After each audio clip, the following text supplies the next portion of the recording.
L'hôpital universitaire des enfants Reine Fabiola de Bruxelles existe depuis 1986 avec une capacité d'accueil de 183 lits. 40 000 patients, principalement des enfants, y sont traités chaque année. Cette vocation, similaire à celle de l'hôpital mère-enfant de Bingerville en Côte d'Ivoire, est à l'origine de la visite effectuée ce mercredi par la première dame dans cet établissement bruxellois.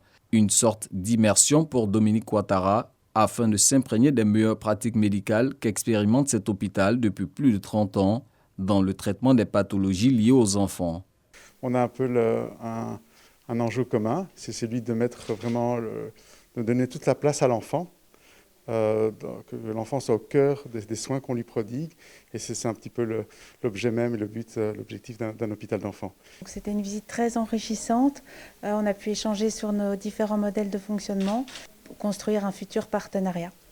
C'était très enrichissant. La fondatrice de l'hôpital mère-enfant de Bingerville repart enrichie de cette visite. Je viens de visiter donc l'hôpital La Reine Fabiola, qui est un hôpital spécialement destiné aux enfants.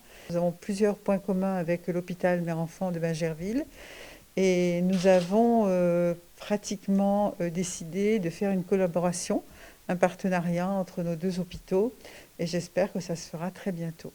L'un des axes de cette future collaboration pourrait être la pédopsychiatrie, déjà pratiquée par l'hôpital universitaire des enfants Reine Fabiola de Bruxelles. Cette discipline scientifique vise à améliorer la santé mentale des enfants et des adolescents, tout en favorisant leur bien-être et leur épanouissement au sein de la société.